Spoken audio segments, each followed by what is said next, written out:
Welcome to the National Women's Fitness Academy podcast. We're here to talk about women's health, female hormones, body image, and all things health and fitness.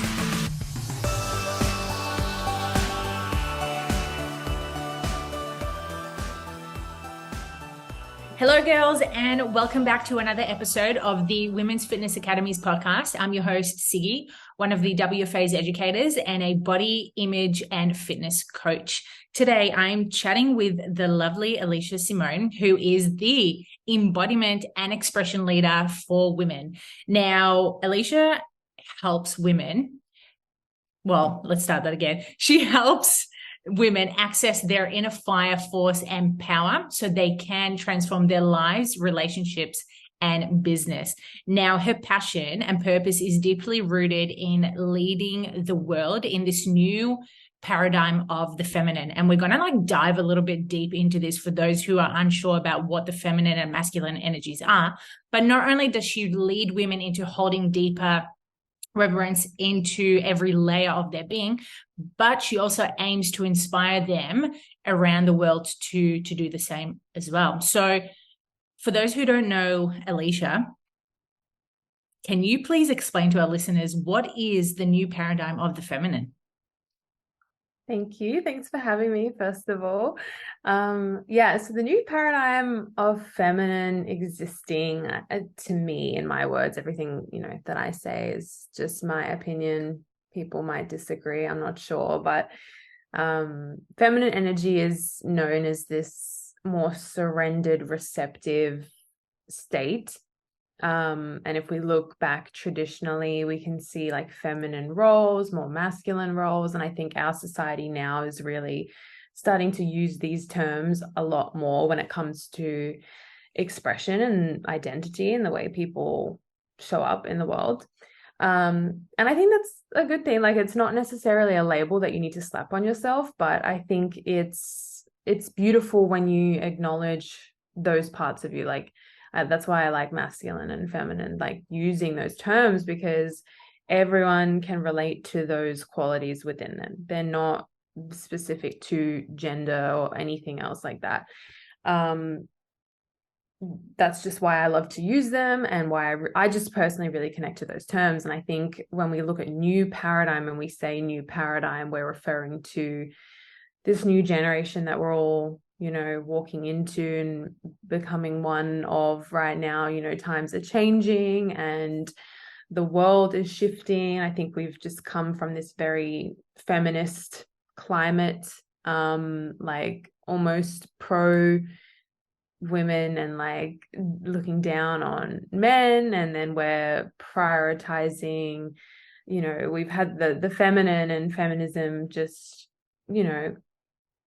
become more, revered and respected in our society. And I think that's really important. But I think we're coming into this time now where we're balancing out and we're kind of evening things out a little bit. And we're learning more about what it means to be feminine or masculine. So the new paradigm of feminine is really encompassing all of what the feminine is. It's not just those traditional roles that we tie to the feminine. Soft and sweet and surrendered. It's not just about that. The feminine experience, as feminine predominant beings would know listening, it's an emotional journey, and where we move through life intuitively from our feeling versus logic. And I think that requires us to look at all feelings and honor all feelings and all parts of who we are, versus just what traditionally has been accepted when it comes to the feminine. I guess the new paradigm of feminine that I like to encourage in all people is just loving all parts of your feminine, loving all emotions, all experiences that you have, your intuition, your guidance from within, your body wisdom, connecting in with your anger, your grief, your heartbreak, not denying any part of the feminine experience. Basically, that is what it means to me. I love everything about that, especially how you brought up by noticing the different feelings that come up, because too often I find when I speak to girlfriends and even clients that they bypass their so-called negative feelings, as you mentioned, like the anger, the depression, the sadness, the heartbreak. And too often we'll kind of like put it under a rug and pretend everything's fine, but we know that's actually not the case. It's always going to come up later on. So when it comes to embracing our feelings, what are some things that you've noticed a shift within yourself to, prioritize more of that feminine side of you? Yeah, so when I found embodiment work, that's when it all changed for me. And that's a big part of what I teach now because it was so pivotal for me. And anyone who ever tries it or does embodiment work understands, even people that first discover breath work, that's a simple embodiment practice that you can really, go deep, deep into. Breath work is incredible and life-changing. So it's the same with anything under the scope of embodiment work. So when I say embodiment work and when we talk about embodying, it's about, a person, you, me, sitting with our feelings, going into our emotions, and then really actually embodying them through our body. Like it's almost like you're pressing a button to push that feeling to like 150% versus, if you're sitting in your room and you're feeling sad about something, we tend to, as humans, just want to cope with it, right? And like numb it or dissociate from it or quickly get it over with, because that is what is kind of taught to us in the self-development community is like, you need to be happy, you need to be joyful, you need to be high vibe, and that's how you manifest. And to have a good life, you need to be happy and blah, blah, blah. And I totally get all of that. And it makes great sense because good feelings and good emotions feel good.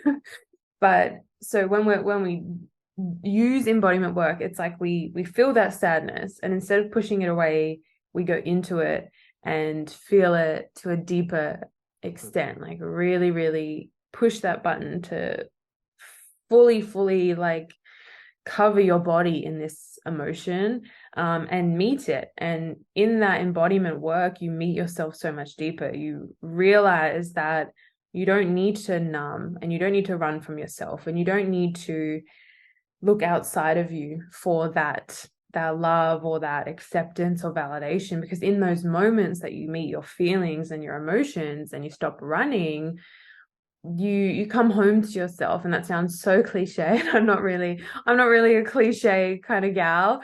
I like to, put some nuance to what I'm saying, but you meet yourself deeper, and it feels really good to come home in that way and know that every part of you is okay. Like every part of you is totally accepted. And the more that you do that embodiment work, the more that you meet those emotions. If you're sad, you're heartbroken, you're angry, whatever it is, every time you meet those emotions, you see yourself for what you've been through and how strong you are and how wise you are and how much you've learned through this experience. And your programming shifts, and you stop looking at those emotions as so bad and so negative, and that they're going to ruin your life and everything sucks because you have them. Like, no, you're just going through maybe a different season, or you're feeling this emotion right now because you have to process something. I think we just, in the self-development community, especially in the spiritual community, it's like so frowned upon to, be heartbroken for too long, or to be sad for too long, to struggle with mental health, or to feel angry, or all of these things. Like, it's just looked down upon. That's not a safe way of existing, because those feelings and emotions are very human. They're always going to be part of the human experience. So for me, the embodiment piece it's really important in feeling whole as a human being, and realizing you're able to be accepting of yourself, and you can validate who you are, every part of you. You don't need to be this perfect, happy, joyful thing. I don't even know if that answered your question. I just went on a rant there. I'm like, I don't know. I don't know what the question was, but we're here now. Yeah, it definitely did, because I was asking about what has helped you and navigate through those, negative quote unquote feelings around like anger, heartbreak, and so. And you explained it beautifully around embodiment work.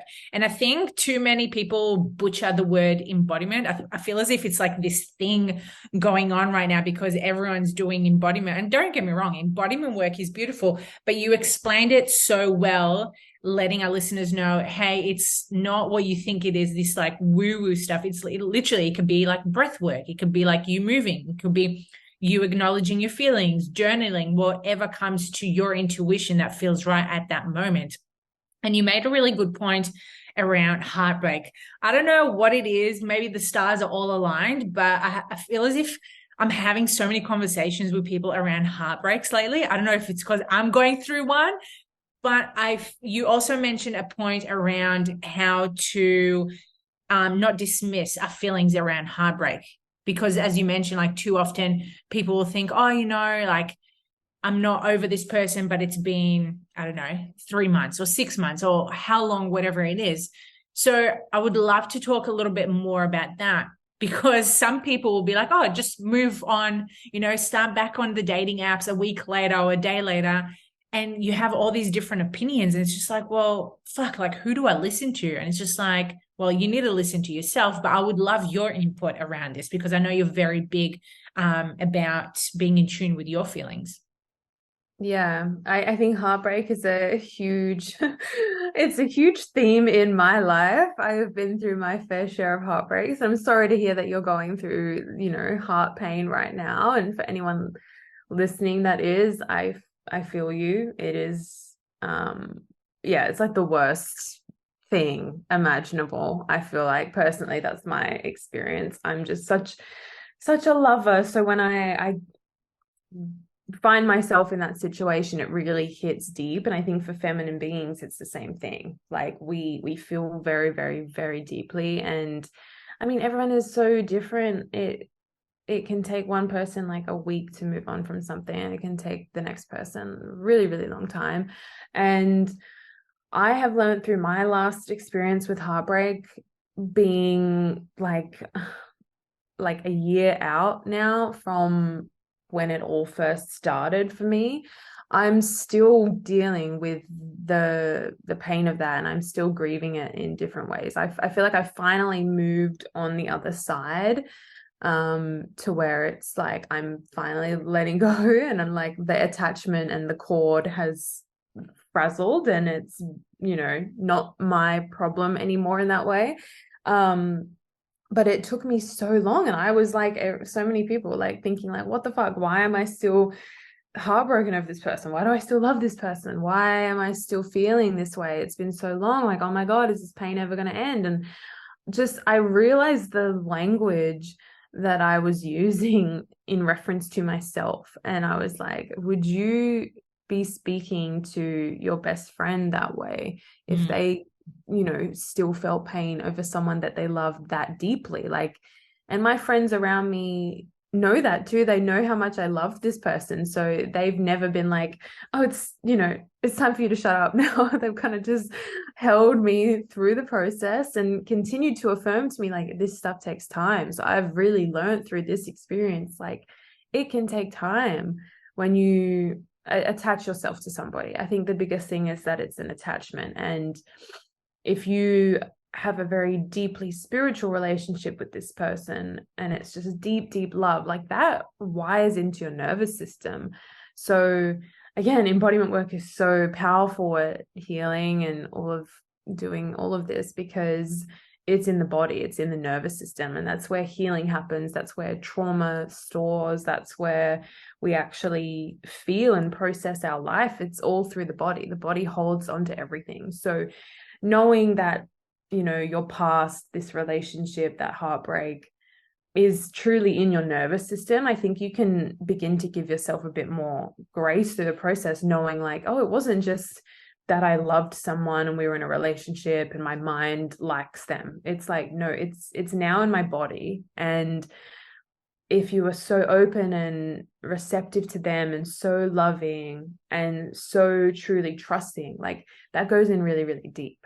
So it can take time. And I think embodiment work is powerful for that, when you allow yourself to cry as much as you need to cry, or to yell and punch your pillow as much as you need to do that, or whatever you need to do. Like, find a way to get into the body and process where it's at in the body. And for me, it was like, I let this person get everywhere inside of my nervous system because I love them so much. Like, I thought I was going to marry this person. And I'm so sure that so many listeners would have had an experience where it's the same type of thing. You think that you're really like, this is your person. So it gets really deep in there, and it takes time and patience, just as if you were, you saw all of this happen to your best friend that you love.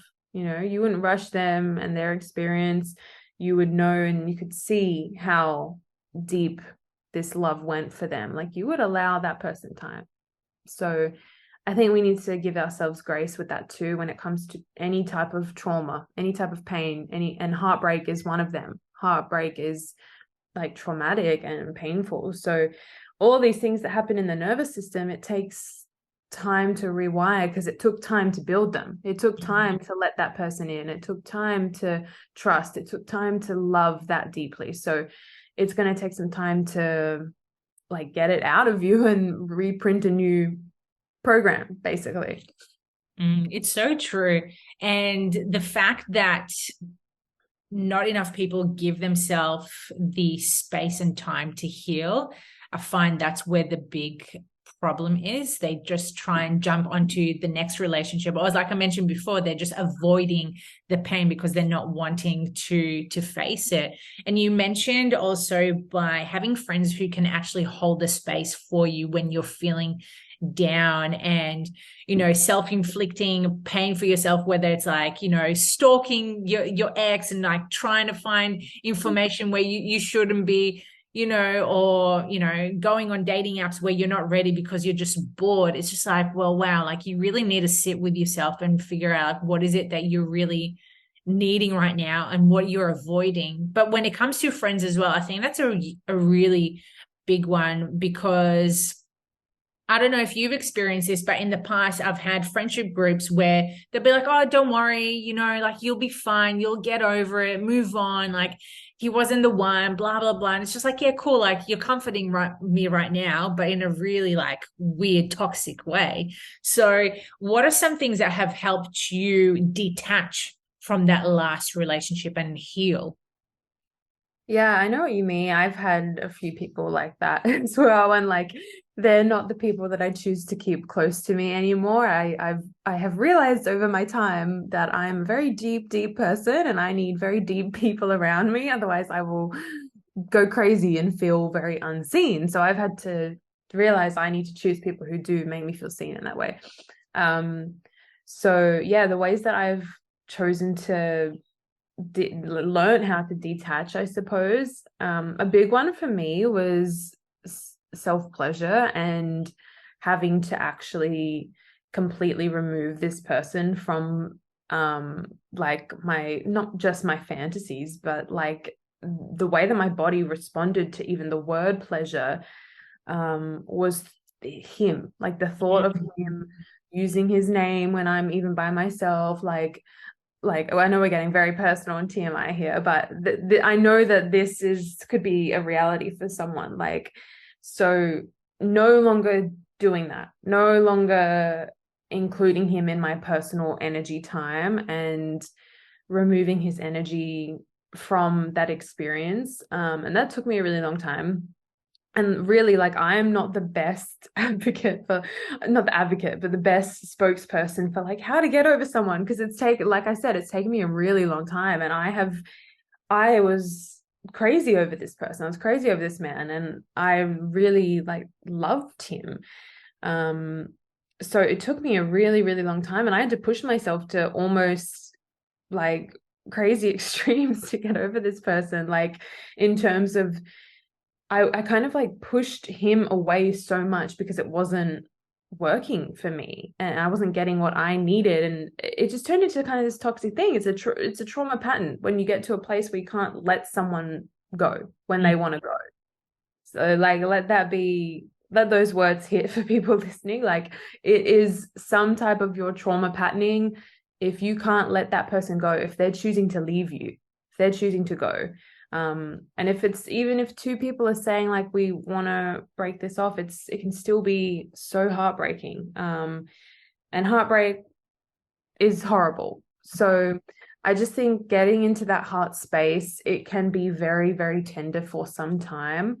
And I know we're here like, let's do embodiment, let's feel our feelings. But I think there are times where you do have to find some like numbing techniques, some ways to cope. Like, and I think like that's again another, like, before we press record, like talking about all the taboo things in like this world, like it's taboo to say like, find something to help you cope. Like, I'm not saying go out there and become an alcoholic or go and get on Tinder 24/7. Like, we don't want to do any of those things. But I think it's important to realize that you're human and you need some ways to cope, whether that's like catching up with your friends once a week, or it's going on one average date. Like, you'll realize very quickly that it's not working for you when you do it. I'm sure we've all been there. If we go on the apps, it's not for me. I've tried it. I really have tried it. So I think completely disassociating from the heartbreak and detaching from it, it takes a really long time, but you can allow yourself the humanness to process how you need to process. So I think my advice is like, take your time to feel and journal as much as you need to, and talk to as many people as you need to, see a therapist, and have that support system and have those ways to get your energy and emotions out. Have the sacred rage rituals, cry as much as you need to cry.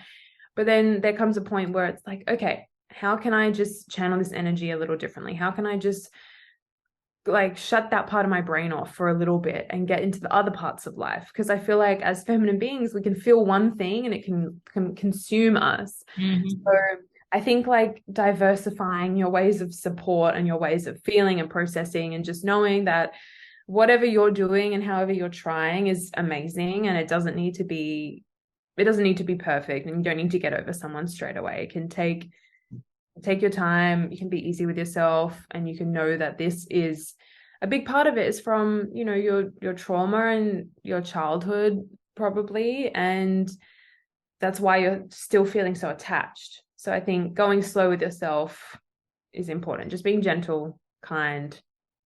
You get there. It takes time, but you get there.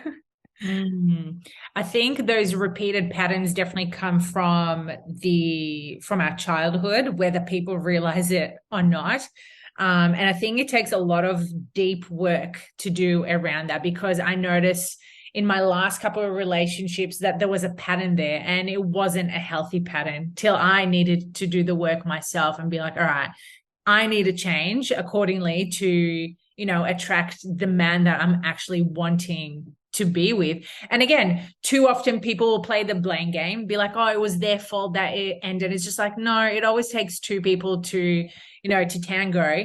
And I'm a true believer as well that where the people that we attract in are mirrors. So when we're getting triggered by certain people, it's just like, oh, okay, well, that trigger is within me. Like, why am I not liking that part of me right now?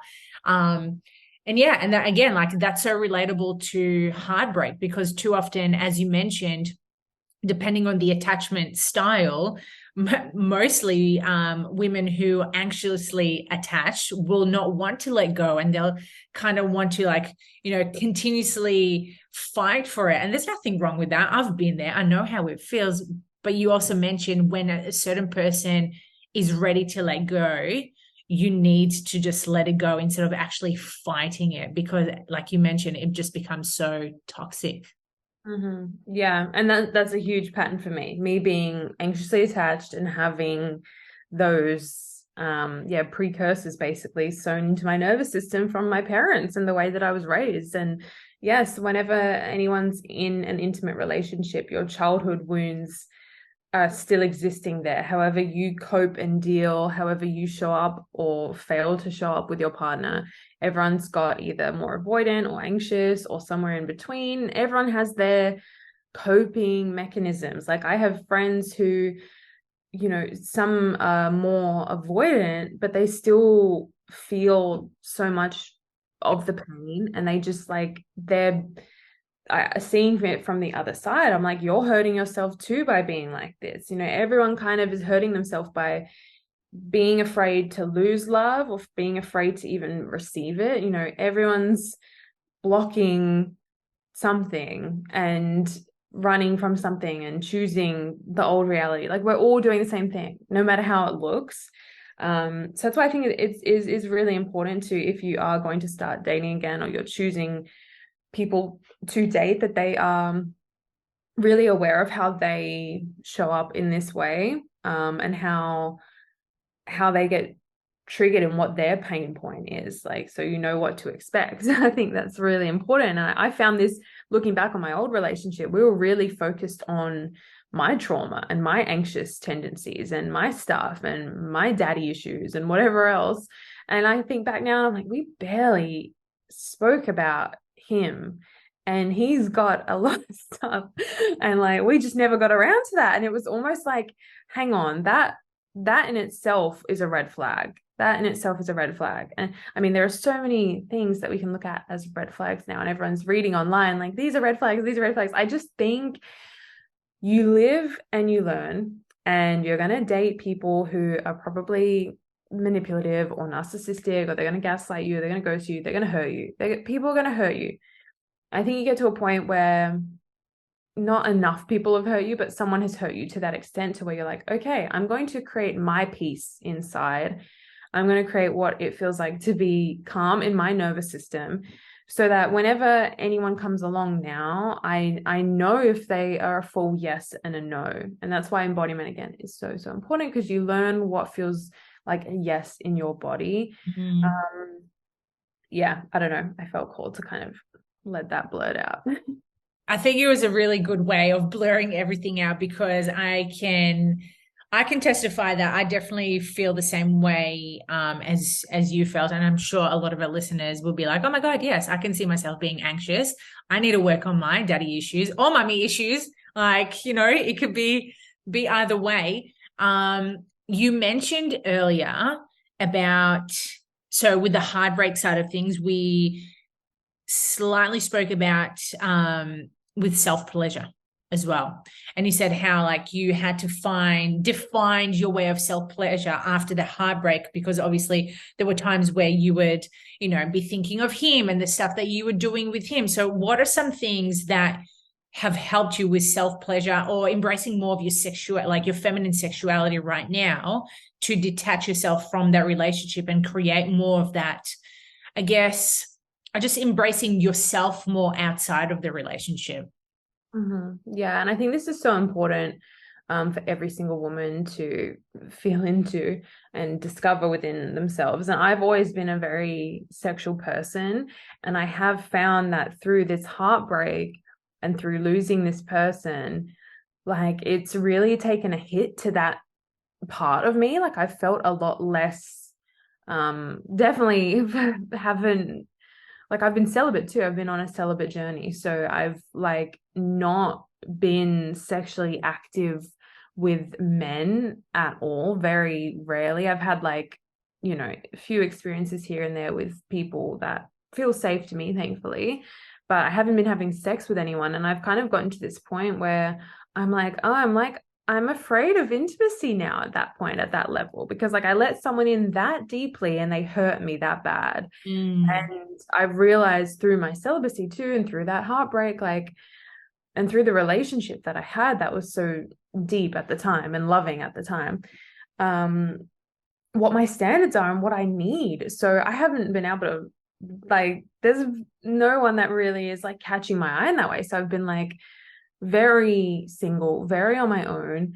And I realized, yeah, my body and my nervous system is wired to associate pleasure with him now, with my ex. And it took a long time for me to begin to channel that energy a little differently, because I literally programmed my body like to respond to his energy. And it sounds kind of shitty to be able to get to that point to where that's an issue. So I think to really get back in tune with your own body in that way, it takes deep intention and just deep presence with yourself and slowing down. Just slowing right down. I think that's a big thing for any type of tantric sensual energy. Like slowing down is really important. I think slowing down and learning to be with yourself without anybody else is really important. Learning your body, learning what it feels like to appreciate your body too, and then rewiring the touch and the taste and the feel and the sounds and the all of this to just deeply appreciate yourself and deeply value who you are, deeply appreciate your body, your pleasure, your building the pleasure. Like, I think that's one of the most exciting things for me is like building this energy of deep appreciation in my own being and being amazed at what I am. And then I'm realizing like, well, he chose to leave. He chose to leave this. That's on him. Like my energy is beautiful and I have so much love to give. And you start to realize like, oh my God, I have this incredible life force within me that is so powerful and so beautiful, and I'm so beautiful. And you kind of just, you go on this journey with yourself when you sit down with your body in that way and you allow things to be slow and you allow your pleasure to build, you allow things to take time, you allow yourself to feel your emotions, etc. Just sit down, be with yourself and be slow with it. I teach a lot of embodiment stuff, and mirror work is really, really valuable for this too. Affirmations, I'm a big like affirmation girl. So there's so many different ways, but I think just slowing down and appreciating your body is like the first slogan that we can use for that. Especially for this year, before we started chatting, when we were chatting online, we said how like last year was so like crazy for us and it was just like go, go, go. Where this year, coming into the new year, we're really, focusing on like taking it slow and doing less, still working and stuff, but having a different perspective around it. And I think that matches really well around self-pleasure and sex lives or sexuality, because from a young age we get told that sex is like rough, hard, fast, where that doesn't align with the feminine whatsoever. We've got brought up by this way because of porn, yet we realize that too often sexual pleasure needs to be slow. The woman cannot orgasm so quickly as a man. Like it may take a woman 30 to 40 minutes or 2 hours, where obviously a man can literally orgasm within a minute. Like good on them. So I love the fact that you chat and you teach this to women, going like, hey, we really need to slow down to really embrace our own bodies and our own intuition around our sexuality. And I'm really glad you opened up telling people that you're a very sexual person, and so am I. And for so many years I was so embarrassed and shameful because I love sex, and not just like with a partner, but like myself, like giving myself enjoyment, self-pleasure, exploring, mirror work and all of that, because so many women were so I want to say like guarded or just not open towards that. But I'm noticing this huge shift right now where women are wanting to explore a little bit, and then they're noticing the difference. And I don't know about you, but like since doing this work over the last 5 years, I've noticed my sexual energy has increased as well. Yeah, no, definitely. It does. The more that you do this work and the more you connect to yourself in that way and honor your body and connect in with your body's energy, of course, like your energy is feeling appreciated, of course, then it can get bigger and expand. The more that we shame ourselves and judge that part of us, like we're not going to feel super hot. We're not going to feel like our libido is on fire if we're like always putting down our body shape and we're with shitty partners, we're choosing shitty partners, or like we're not self-pleasuring ever. Like that doesn't feel good. It doesn't feel good. And I think it's one thing I want to note too, like after heartbreak and stuff like that, I think I said like it took me a really long time to even like feel that type of sexual energy again, because with another person it can get so big. And it, again, heartbreak and everything like that, like as a female, like our bodies are slow. Like we like things slow and we go in seasons. So again, just like where we don't want the super hard, fast, crazy sex all the time, I think we need to remember that our body takes time to recalibrate as well. And we go through different seasons, just like we've got 4 seasons in a month with our cycle. Those seasons are kind of like throughout the year too, throughout the years, like we're always going through something different. We're processing something in our womb. So I think for all the heartbreak girlies out there, I speak for them when I say, it can take time to come back to your body in this way, and it can take time to feel like your most sensual, powerful self.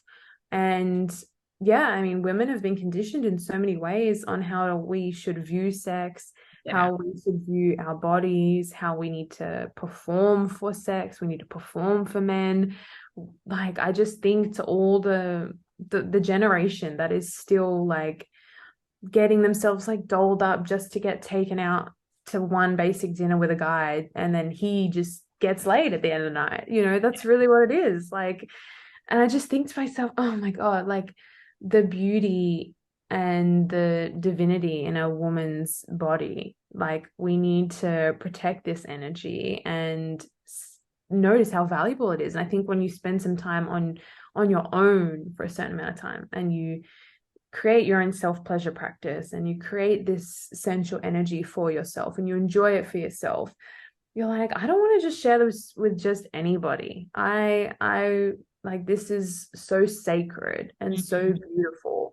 So yeah, I mean, for self-pleasure, I recommend a wand. I always recommend that to people on my Instagram. I'm like, if you haven't got a wand yet, get a wand. That's all I can say. And not just a regular wand, but a crystal one as well. Yeah, I mean, my favorite one is this, like, it's actually, I think it's like a steel one, and it's like really heavy. It's amazing. Like, love. Where can our listeners find those ones? I mean, there's so many sites out there. I get most of mine from Wands, WAANDS,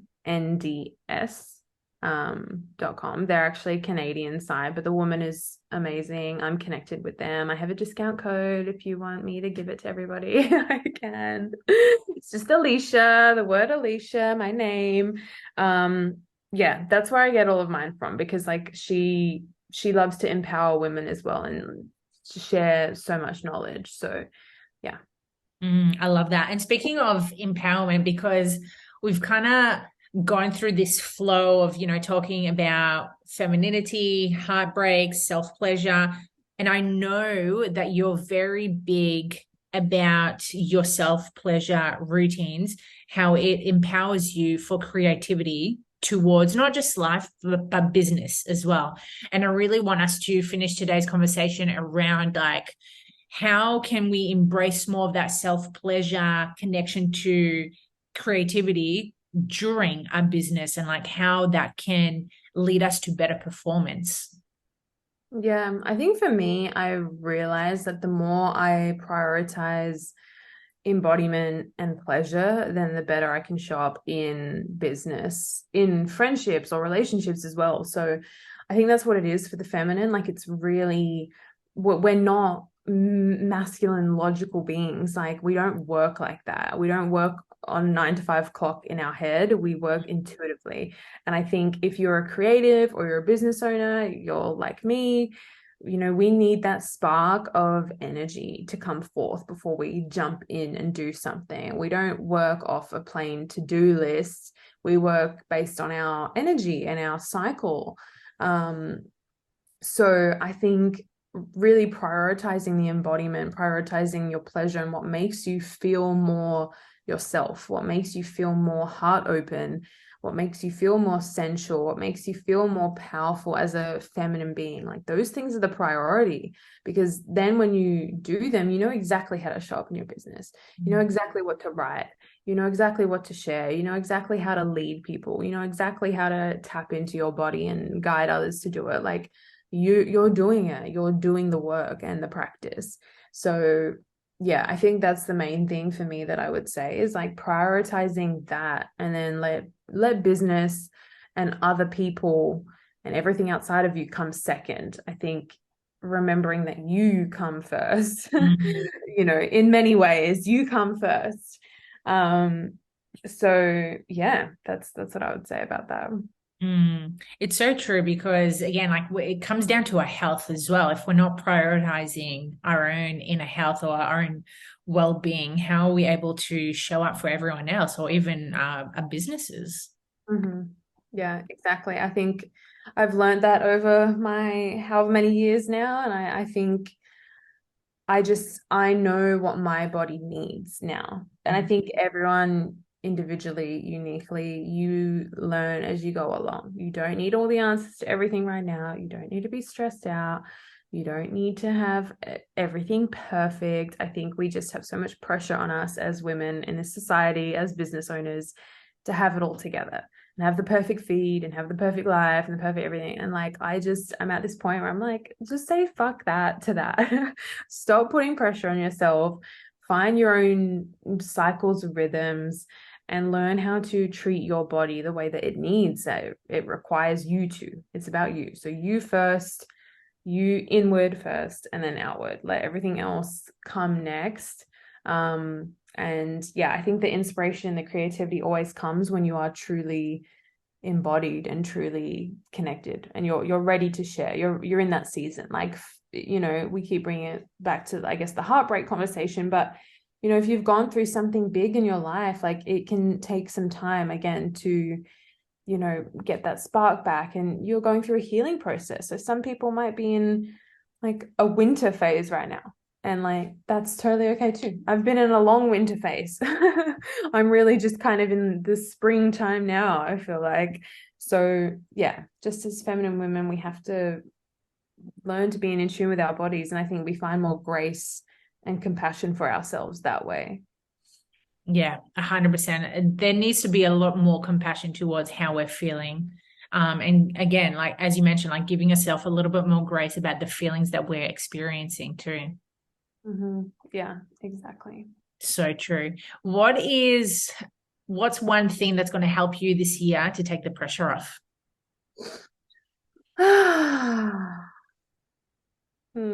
Help me to take the pressure off. I feel like in my mind, I already know that I just want to take the pressure off. Like every time I find myself getting stressed about anything for even a split second, I'm like, no, we're not doing this anymore.